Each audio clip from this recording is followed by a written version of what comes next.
Hey folks, are you tired of that cold and dreary weather where you're currently living? Or you think about coming to the sunny paradise here in South Florida? Well, you may want to hold up for just a minute. Today we're going to talk about the pros and cons of living and moving to here in South Florida. Folks, as you can see, obviously one of the pros living here, it's the lifestyle. I mean, it's a beautiful Wednesday afternoon in late April. Okay, and here we are. We're at one of the many locations that we like to go frequent in South Florida. This particular one is known as Hillsborough Inlet, but basically right out near Lighthouse Point, okay? But one of the most significant pros here has got to be basically the outdoor lifestyle, okay? There's plenty of parks, as you can see, like we're at one right now, okay? There's beaches galore. There's waterways, there's places you can hike, you can bike, you can swim, you can scuba dive, you can snorkel. You can basically paraglide, parasail, all that kind of fun stuff here in South Florida, okay? So folks, kind of let me paint you a little picture here, just from a lifestyle perspective here in South Florida. You wake up one Saturday morning, okay? And you're not really 100% sure what you want to do, okay? You wake up, you walk outside, look outside, okay? And it's weather just like this, okay? And you look around and you smell the wonderful smells here. You see the wonderful sights, okay? So you decide you're gonna go for a little walk. So you walk around, you find yourself a little cafe, a little bistro, a place that has some coffee, maybe some nice pastries. You walk inside, people are saying, hey, how's it going? How you doing? Okay, and you look around and you see that basically everybody else is dressed just like you. Shorts, t-shirt, and flip-flops. So now, big picture here, folks, it's the middle of January. That's what I'm talking about as far as lifestyle down here. Okay? Basically, every day is a great day outside. And guess what? The weather looks just like this, like it does here towards the end of April. That's what I'm talking about as far as lifestyle. There's all kinds of great things you can do. If you want to be outside at the beach, you can do it. If you want to be inside at some of the great museums and some of the great cultural areas, you can do it. You can go to Boca. You can go to Fort Lauderdale. You can go to Miami. You can experience all kinds of things from a lifestyle perspective. If you want to hike, plenty of hiking trails, plenty of hiking rooms. If you want to go out snorkeling, take off from Lauderdale by the Sea, one of the best man-made reefs around, okay? And it's only about 25 yards off the beach. We've seen folks walking around with tanks on their shoulders, okay? That's the kind of lifestyle we have down here. Okay, Kevin, you've already talked about one of the pros. Obviously, it's the weather. And the lifestyle, yeah. And the lifestyle. So let's go ahead and talk about one of the cons. So, you're right, Suze. You always got to take some of the, with the good, you got to take a little bit of the maybe not so good. So one of the cons down in South Florida, okay, is basically it's more expensive, okay? I mean, there's no way to say it any other way. It's more expensive. And in some of the areas, it's way more expensive.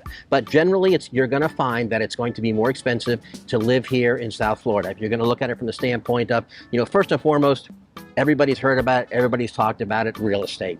Okay, housing prices are a little bit higher down here, and they're higher down here for a couple of reasons. And it's also location. It's location. Well, what are the top three rules in real estate? Location, location, location. Okay. Right. So, and in order for you to be able to experience a lifestyle like this, okay, you're going to pay for it. Okay. Now, the other thing you're going to pay for is depending upon what that location is and the amenities that are close to it. For example, we're very, very close to the ocean right now. Mm-hmm. Okay, so you're going to pay, and that's very, very desirable. So you're going to pay a little bit more for that location being close to the ocean. Now, in addition to paying for the location, you're also going to pay for the maintenance. Now, whether you have a single family home and you take on that maintenance burden yourself, okay, right, or whether or not you live in one of the beautiful high-rise condos we have down here in South Florida, and you share some of the maintenance costs, you're going to pay for that. Okay. And now, the amenities. And the amenities that come along with it, okay? And folks, amenities, I mean, they're as long as a 5-year-old's Christmas list, the list of amenities. I mean, it's just, it can be anything from having Olympic-sized pools to having, full clubhouses to having 24-hour concierge level access. Cool gyms. It could have restaurants in the lobby of the places. It could be that you're super, super close to both a golf course and to the beach. It could be that you're very close to, I mean, there's all kinds of stuff. You get the picture, okay? So one of the most significant cost factors down here is of course, the real estate. Now, the other thing is that because we are in South Florida, okay, and South Florida doesn't necessarily grow a lot of its own stuff. It's part of Florida, which has a lot of fruit growing, but South Florida itself brings a lot of the stuff coming in. So despite the preponderance of grocery stores, and there's Publix, and there's Winn-Dixie, and there's Trader Joe's, and there's Whole Foods, and there's Fresh Foods, and there's Fresh Fork, and there's everything else. Not to mention Wild Fork. Wild Fork, yes. Not to mention all of the farmers markets that pop up. Okay, folks, I'll tell you from experience, it's a little bit more expensive to get groceries down here. Well, that's true, and there's a farmer's market in almost each beach town, which is wonderful. It's true. Okay, and honestly, one of the things that kind of every once in a while you get things that make you say, Lucky me. Okay. One of the things that make me say, Susan and I are huge seafood lovers. We're big seafood fans. Okay, I mean, and here we are. I mean, we're right at the Atlantic. You know, all the boats coming in and stuff like that.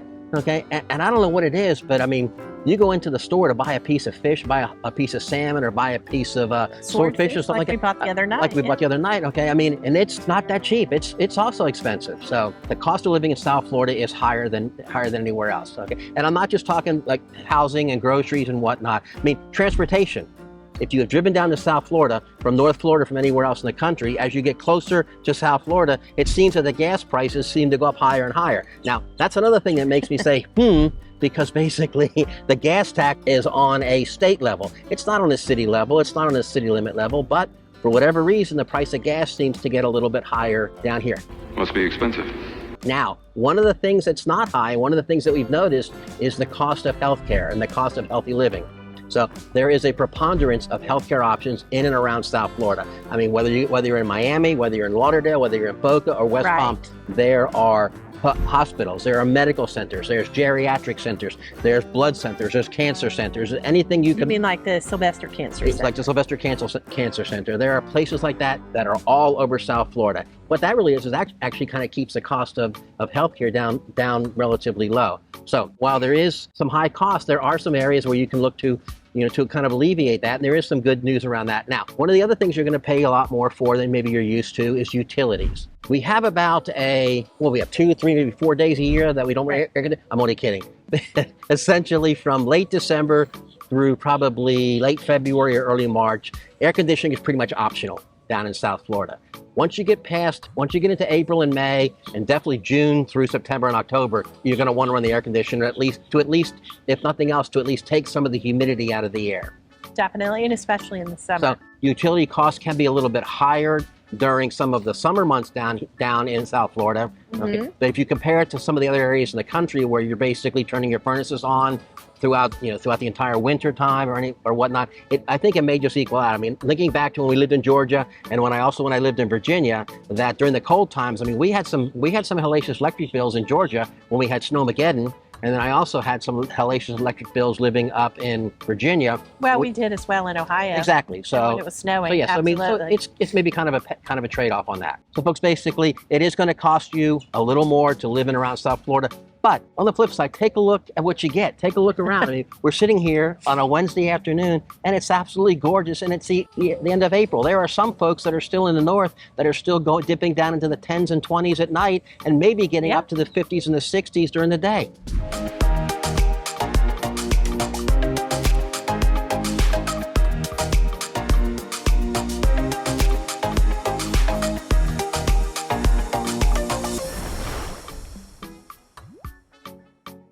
I'm Kev. And I'm Susan. And welcome to our channel, Living in South Florida with Kev and Sue.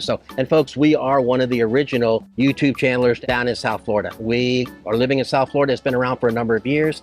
And we absolutely love bringing all the great and wonderful things about South Florida and the areas around here, be it Fort Lauderdale, be it Boca, be it Delray Beach, be it Lighthouse Point like we're in right now. We love bringing all that information to you. And if there's an area that you would like for us to highlight, one of our last subscribers had said they'd like to see something on Lauderdale by the Sea, and as you can see, we did that. So, and by the way, in full transparency, we're trying to grow our channel. We're close to 1,000 subscribers, and if you would help us do that, we'd appreciate that. So just go ahead and subscribe, and you'll be notified as soon as our next video drops. And also, you can get in touch with us basically a number of ways. You can email us, you can text us, you can call us, you can DM us. Okay, or you can kind of jump to the head of the line. We have a little calendar link down below. So if you have any questions at all about South Florida real estate, anything at all, go ahead and click on the link, set up a time where you can sit, chat for about 40 to 45 minutes, answer all your questions, give you some more information, anything that you may want, just go ahead and click on the link. Oh, and tell us what you like about South Florida. Exactly, so that we can add it to our bank of likes and dislikes. Because hey, and if there's something that you dislike about South Florida, let us know. Because we want to make sure that we tell everybody the whole story. It's pro number 2. Let's go ahead and talk about our multicultural.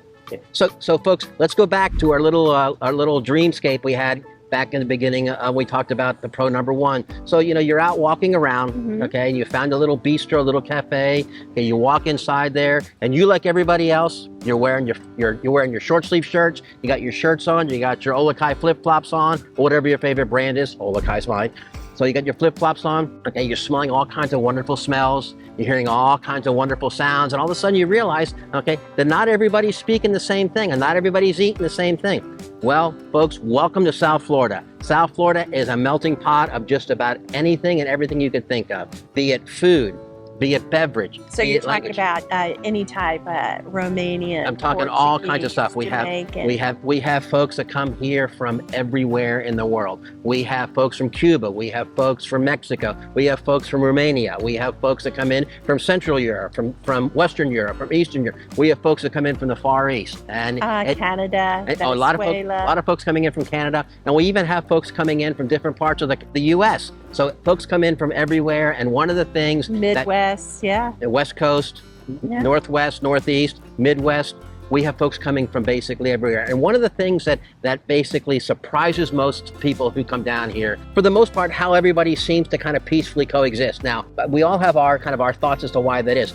My thought on that is because basically there are so many wonderful festivals that go on down here. There's a Romanian festival, there's Greek festivals, there's African American festivals. There's all kinds of great, wonderful festivals where everybody can kind of get to see other cultures. Seafood festivals. The seafood festivals, exactly. Markets. So you can get to see other cultures, and you can see it in a very, very festive and a very laid back and almost a celebratory manner, as opposed to something presented to you that you're not really ready for. You can kind of take it in whenever you want to go. I have to say, Kev, one of the things I noticed is you really don't too often meet a true Floridian, somebody that was raised here in South Florida.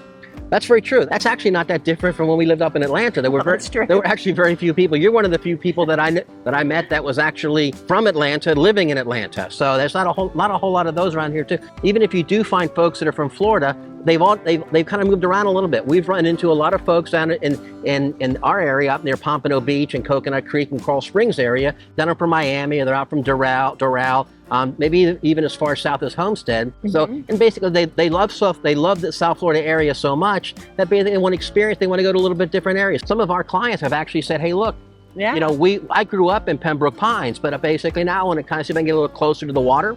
Okay, maybe get to experience something a little bit different. So what can you help me find around Deerfield Beach? So, and it's just basically, it's not that far of a move, but again, everybody seems to just bring a little bit of something to it, that in the collective. And it's one of those cases where I personally believe, and I think Suzanne, you can probably pretty much agree with me, hopefully, on this, is that this is one of those scenarios where basically the sum is greater than the whole of the parts, where all the different things that come in and all the different contributions that everybody makes really makes for a very, very unique and a very, very pleasant environment here. A diverse group of friends. And, Absolutely. Absolutely. I mean, a very, very, very, very diverse group, an environment down in South Florida. So one of the biggest concerns is, are you going to be able to make friends?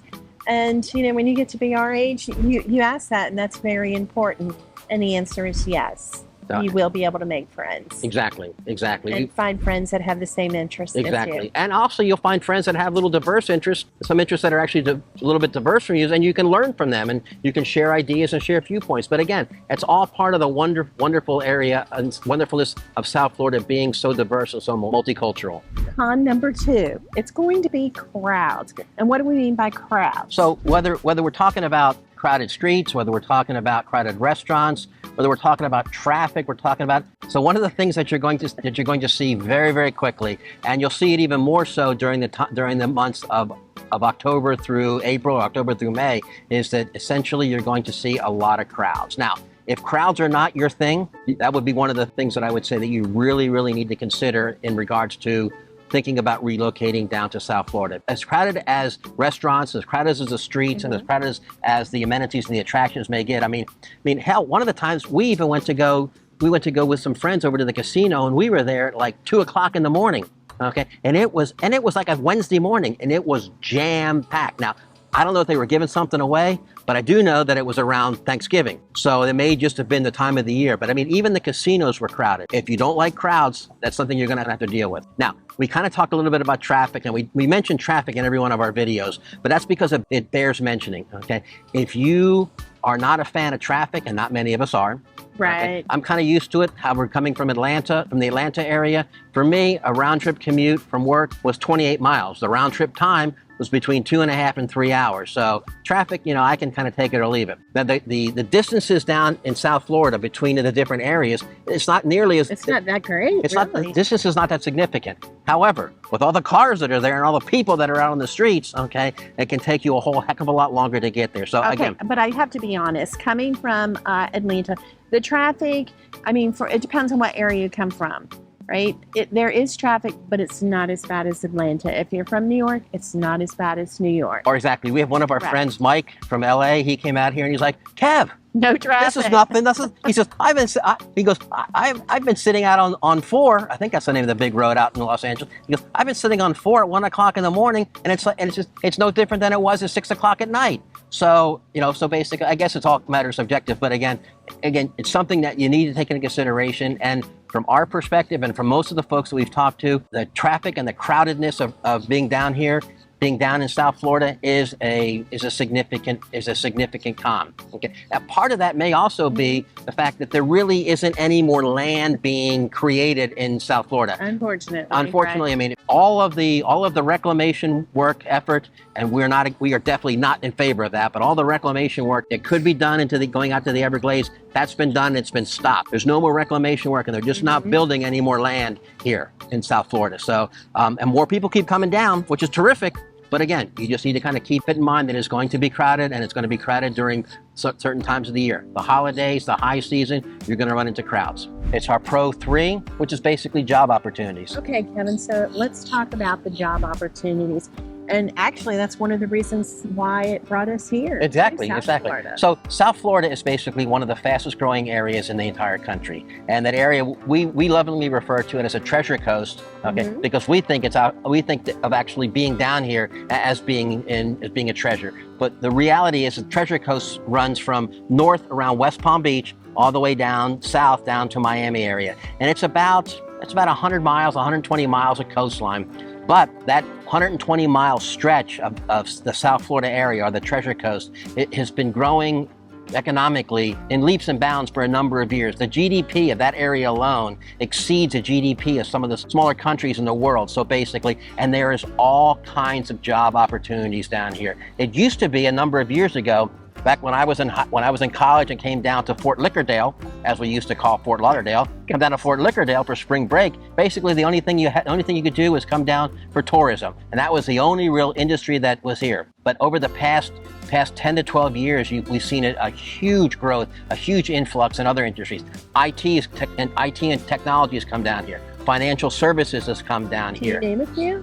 Sure. You can look at Citrix, for example, from the IT, one of the biggest IT companies in the world. Citrix is down here. Financial services, every major bank in the area, be it Chase, be it Wells Fargo, be it Truist, all the major banks have a huge presence in both Fort Lauderdale and in Miami, and also up in West Palm Beach. Now, other areas for automotive, one of the largest automotive conglomerates, if you will, JM Family, is located here in Deerfield Beach. Okay, and then as we talked about before, from the standpoint of some of the lower costs, there is healthcare galore, whether it's Memorial Hospital down in Hollywood, whether it's Holy Cross here in Pompano Beach, whether it's Baptist, whether it's Sylvester Cancer Center, whether it's North Broward Health. I mean, in Boca. In Boca, there's all kinds of healthcare going on. Oh, and Weston has a Cleveland Clinic. Exactly. So, and then also with some of these bigger industries, what you also see is some of the cottage industries around there. So you see a lot of staffing going on down here, because this has become a boon for staffing companies to be able to provide resources, to provide workers for all of these industries that are coming down here. And the other thing is that since COVID's come through and everybody had to make this big shift and this big change in how they're working, a lot of folks who used to live up north, used to live in other areas where they like were Chicago, New York, New Jersey, where they were subject to some of the nasty weather during the wintertime. Okay, now they're coming down and they can work from home and they can be in a very, very nice area, a very laid back area. They can enjoy this great weather. So you're seeing the job opportunities down in South Florida and in and around South Florida there's just a plethora of them. Our unemployment rate, the last time I checked, which was last month, our unemployment rate in South Florida as a whole is right around 2.8 or 2.9%, which is way below the already low unemployment rate across the entire United States. If you're thinking about relocating, and you can work from home, we have a lot of folks that reach out to us and ask us, hey, what's it like? Can we find a place down here where we can work from home, work remotely? If you are self-employed, or if you can work remotely and your employer lets you, why not come down and live in paradise? Come down and work down here and take advantage of all the opportunities down in South Florida. Yeah, it's true. We did one time get a comment that a guy from New York did want to relocate here. The only thing is he needed his boss to pay the same salary that he was getting in, New York. But that's strictly between you and your boss. Exactly. Okay, Kevin, let's talk about the one big thing. It's the humidity and the heat, which, of course, the heat affects you more than it does me. So that's true. And all transparent, all fairness, we get out here on a hot day, and I'm starting to sweat. So which is one of the reasons why we like doing our videos so close to the water, because I get the nice ocean breeze coming in. But I'll tell you. And honestly, if we're going somewhere, sometimes I have to pack, or you have to pack an extra shirt. That's true. That is true. Now, true story, funny story. Well, not real funny to me, but funny to everybody else. When we first came down, I came from a culture, a business culture where basically you wore a shirt and tie and you wore a jacket. So when I first started working down here a number of years ago, and I first came down, we first relocated down to Fort Lauderdale here in South Florida, and I showed up for my first day at work at my new job, and I was all excited and everything else, and I came bipping on in there, and I had a real nice jacket on and a tie, and I had slacks on and my real nice, my nice wingtips, nice burgundy wingtips. Man, I thought I was sporting everything. When I came walking into the office, they looked at me like I had four heads. They had short sleeve shirts on, they had nice khakis on, they had casual shoes on, and I'm sitting there, my first thought was, oh my goodness gracious, what's going on here? Their first thought must have been, who is this dork that just walked through the door? Yeah, really, with the wingtips? With the wingtips and the suit and jacket and stuff like that. Now, the thing that I didn't really notice is that in the time it took me to walk from my car in the parking lot, which was covered, to getting into the building, by the time I got in there and took my jacket off, the entire back of my shirt was soaking wet. Now, drenched. In all fairness, this was in July. So what I'm saying, folks, is it gets hot down here, okay? We basically have 3 degrees of hot. We have hot, we have damn hot, and we have oh my God hot. So that's basically how it works. And with the oh my God hot and the damn hot, it can get humid. Now, anybody who has come to South Florida, or anybody who has read about South Florida, a couple of things are true.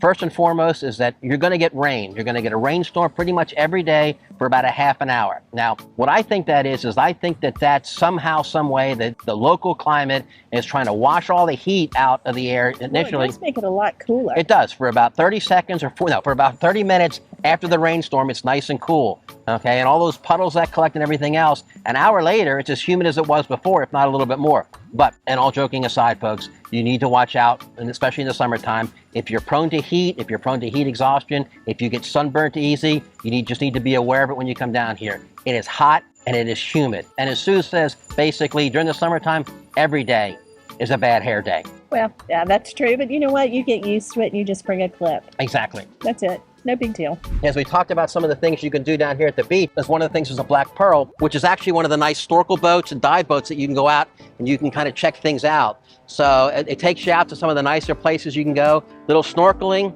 little scuba diving, get out in the water. It's just a great time to go back out. The folks there are terrific to work with. They work with you on anything that you need, regardless of your experience, regardless of whether you're, if you're a newbie, they're going snorkeling or going scuba diving, they'll take care of you. If you're something of an old pro, or just kind of an old guy that's done it a lot for a number of years, like me, They'll still make sure they take care of you and everything is great. So one of the things you should definitely check out is the Black Pearl from the standpoint of being able, they'll take you out to some of the greatest places where you can go snorkel. You can see a lot of cool and great things. And actually, right over here, as you can see, is the Pompano Beach Water Taxi. And this is one of the locations. They have like 11 or 12 different locations and drop-off. And you can go anywhere from Pompano all the way down to Hollywood. It is absolutely fantastic. That's just some of the a few of the things that you can do here. Number 4 is the hurricanes. Okay, so folks, we talked about the heat, we talked about the humidity, we talked about the great weather we have down here. Okay, now we do every once in a while, we have this little teeny thing called a hurricane. Okay, and it must be a big deal because there's actually a stretch of highway here called, it's basically called Hurricane Highway, which is basically A1A that we have right here that we're sitting on. Now, hurricane season typically starts in the beginning of June and it runs through the end of November. We see the majority of our hurricane threats coming through in basically the September-October timeframe. As a matter of fact, last year we had Hurricane Ian come through in October. We had Hurricane Nicole come through in November. Now, a couple of things about hurricanes, okay, is that while they are a great excuse to have a party, okay, and I participated in my fair share of hurricane parties, but essentially— Oh, do tell, Kevin. I know. In fact, yeah, it's an excuse for a party down here. But in all seriousness, okay, because hurricanes have been such a part of life down here for so long, okay, if hurricanes worry you and hurricanes scare you, then you need to be ready for this because you'll hear all kinds of sirens and you hear all kinds of things. Now, our hurricane preparedness is second to none. I mean, we get notified sometimes weeks in advance of the potential for a hurricane to come through here. And the hurricane evacuation routes are very, very clearly marked, okay? And the cities and the counties do a tremendous job of making sure that you have access to being able to get out, okay? And that there's no looting and that there's no price gouging or anything like that in the event that if you're close to the water and you need to move a little bit inland, where you're not going to get gouged on gas, you're not going to get gouged on lodging and food and what's going on. Now, there are a couple things that you can kind of prepare yourself for as far as hurricanes. First and foremost is don't panic, okay? Most of the folks that live down in South Florida, they've been through a number of them. We ourselves, since moving down to South Florida, we've been through 4 or 5 of them. A lot of it is, it's a lot of hype and there's a lot of activity going on. Now, one of the things that still baffles me to this day, and I've mentioned this before and I'm going to keep mentioning it until it stops happening. I grew up in Virginia and I lived in Georgia, and now that I live in South Florida, it doesn't really matter where you live, it doesn't really matter what the weather event is. The same 3 things get scooped up first in the grocery store: milk, bread, and toilet tissue.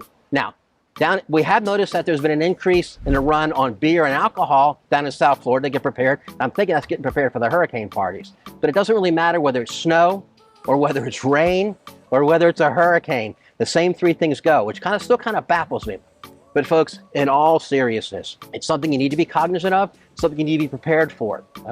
Recently we had some flooding down in Fort Lauderdale that a lot of folks weren't really prepared for. So when you're looking at relocating to South Florida, on the odd possibility, you need to look at that where you're going to live. If you're going to be closer you are, the lower you are elevation-wise, and the closer you are to the coastline, the closer you are to major bodies of water, the higher the probability that you're going to be impacted by a hurricane or by any type of a storm surge. Well, that's true, but the flooding in Fort Lauderdale, that was the 100-year flooding. Well, that was also due to getting 24 inches of rain in like a 36-hour period. But again, make sure that you take precautions to come down. One of the things that we recommend is essentially park your car on high grounds and take an Uber back to your house or back to where you're staying. Park your car in a parking garage if you can, and Uber on a higher ground. Go a little further inland. Go out to areas like Coconut Creek and Coral Springs. Go out towards Parkland. Go up towards some of the inland areas, Margate, Tamarack. Some of those areas are not going to get hit as bad with the hurricanes. Or Boca, yeah. Boca's kind of West Boca would be a place to go. So hurricanes, we look at that from the standpoint of hurricanes being something that you need to be aware of. You need to be cognizant of. As I said, the first hurricane that we had when we first moved down to Fort Lauderdale was basically Hurricane Irma back in 2017. Now, Suzanne was recovering from some surgery, so she was out in Dallas, Texas, visiting her sister. But when Hurricane Irma came through and Suzanne and her sister Diane were talking to me and asking me what was going on, I was sitting on our balcony right off of Federal Highway, sipping tequila, smoking a Cuban cigar, and waiting for all the rain to come, and it never came. So that's hurricane preparedness as far as I'm concerned. Pro number 5, dining and entertainment options. Folks, we mentioned it earlier on in the video before. It's multicultural, it's diversity, all kinds of things are going on down here. That does not stop with festivals. It does not stop with places to go. I mean, there is, if I consider myself to be kind of a burgeoning foodie. There are some things that I really, really like, some things that I want to learn more about. Down here, you have a huge option to basically try anything. There's all kinds of dining options. Now, been in New York a couple times, and even out of deference to the folks who live in Chicago, I happen to think that New York pizza is some of the best pizza. Now, I've had some great slices up in New York, but I'll tell you, there are some pizza places down in South Florida that basically would give them a run. Same thing with the delis. I mean, we've run into some delis here in Fort Lauderdale and some delis down in Miami that are absolutely fantastic. And then you get into some of the more exquisite type of things, or the more diverse diverse types of dishes. Seafood. Right behind us, we have a couple of nice seafood restaurants that are very, very close to where we are right now here in Hillsborough Inlet. There's all kinds of seafood. There's all kinds of Italian. There's all kinds of Hispanic. There's all kinds of African American and soul food. There's basically any type of cuisine that you could want, you can experience here. Oh, and it seems like there's a festival to match each one. There truly is. Now, one of the other things that really surprised me is that I'd heard about kind of the culture around Boca, where you basically have, it's very cultural aspects. They have the ballet and they have the theater, and they have some of the museums. But I mean, they have all kinds of cultural activities basically all up and down the coast here in South Florida. There's all kinds of things that are going on down in Miami. There's all kinds of great, wonderful things. The Parker Playhouse in Fort Lauderdale, or the Broward Theater in Fort Lauderdale. There's all kinds of shows that are going on. Areas like Coral Springs that has its art shows that are going on. Down in downtown Hollywood, for example, there's a huge area in downtown Hollywood that's basically given out to arts and crafts and to bringing kids and bringing people. Oh, at Young Circle. Oh, see, it's the Young Circle down there where kids can get down there and they can indulge themselves. And they have glass blowing down there, and then down in Hollywood, they have all kinds of great, wonderful things down there. So South Florida, folks, is more than just the beach. There's a lot of things that you can do, and there's a lot of experiences that you can have down in South Florida. You have golfing, you have casinos, you have entertainment, you have all kinds of things that are going on here in South Florida that basically, even if once you get a little tired of the beach, or maybe you've had a little bit too much sun, there's no shortage of other things that you can do to basically keep yourself occupied. Okay, Kev, let's talk about the pests, the bugs, and the other types of pests. Yes, I mean, basically, we look at this as one of the top 5 cons living down in South Florida. Okay? Oh, it's the iguanas. Basically classify as bugs and pests, or bugs, whatever else. Okay, so we look at it from the standpoint of they fall into a couple different areas. Number one is the bugs. Okay, we have everything from these giant mosquitoes that I swear are landing at Fort Lauderdale International Airport sometimes. They come down and basically, they're enormous, and they come out after the rains, especially in some of the swampy areas. Well, so they like to get you. They do like to get me, and I've gotten some bites that I'll tell you, it looks like somebody basically just stuck an air hose in my leg and pumped it up. So you get those. You also get sugar ants down in South Florida. There's all kinds of stuff. We get these. I guess they're called like palmetto bugs. They're just big, ugly bugs, but if you squash them, they smell. So you got to kind of watch out for that. And you get little dragonflies. No, yeah, but that doesn't really bother me. Okay. Oh, and if there's always lizards everywhere, and iguanas. Lizards and iguanas. Now, one of the neat things about iguanas, and some folks, you may have heard this, and if you have, I apologize for being repetitive. Every once in a while, we have an instance where the temperature creeps down below 50s. We get into the 48s, around 45 to 48 a couple times. Now, iguanas are cold-blooded animals, and they need the heat to basically survive. Their metabolism, once it gets below a certain temperature, the metabolism will shut down. Most of the iguanas you'll see out sunning themselves on golf courses until the golfers come around. But when people are around, the iguanas head for the trees. So we've seen a couple times where the iguanas has gotten so cold that the iguanas kind of fall out of the trees and they land there. The first time we saw it, we thought they were dead. So we stood there and watched, and then basically they laid on the ground, they warmed up, they took off again. I don't know who was more startled, me, Suzanne, our little puppy Buford, or the iguana. Anyhow, we all 4 of us scattered in 4 different directions. So it was just kind of a neat. Now, we do also have some pests, if you will. The Florida gators are called gators for a reason. Okay, even though Gainesville is a little north of here, we have gators down in South Florida. We have them because of our proximity to the Everglades. We have gators down in the Everglades. Some of the bigger bodies of water that are somewhat still. Some of the canals that we have gators in the canals. So that's a tip. Don't go swimming in the canal. Right, exactly. Because the first time we moved here, we were right outside by, I think we were in a Walmart, and we were looking, and there was a canal, and sure enough, there was a gator in there. So yeah, you got to be careful. No, I mean it wasn't anywhere close. No, it wasn't close to us now. Right. So it's just something that you need to be cognizant of. If you don't like bugs and flying insects, you maybe need to kind of rethink that when you're going out during the day. It's just something that everybody needs to be aware of and be cognizant of. We do get bugs coming in. We have never seen it. We've heard instances where gators have come out on the golf courses. We've heard instances where sometimes you get some snakes. Especially folks have been dumping pythons and boas, pets that they can no longer have. They've been dumping them into the Everglades. And if you've ever watched some of the TV shows, what was it? Serpents and Guardian of the Glades. Right, Guardian of the Glades are going out there. I mean, it's got to the point to where folks are going out into the Everglades and trying to catch these snakes so that they don't take over and basically kill the other wildlife. I'll be honest. Thank goodness there's somebody that does that. Yeah, because it wouldn't be us. It would not be us. So. But again, it's just something to consider when you come down to South Florida, when you come down to any of the areas down during some of the nicer times and during some of the sticky times in the summertime. You're going to experience some insects and some pests. And so the one thing is just come prepared. Exactly.